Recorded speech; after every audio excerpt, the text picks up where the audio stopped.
Hello guys, welcome to my channel. Today we are going to see how to fix Spider-Man Remastered crashing when loading into save file.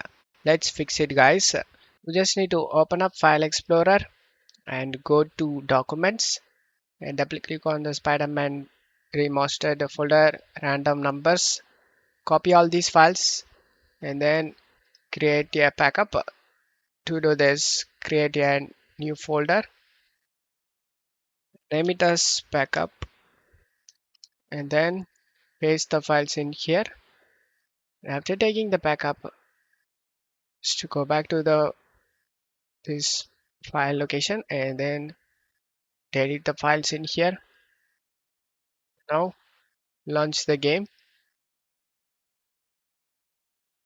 and the file we deleted will be recreated guys. So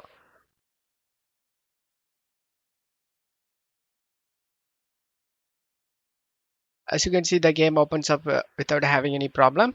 And if you want to install the 100% save game file that completed all the missions, check my video description for this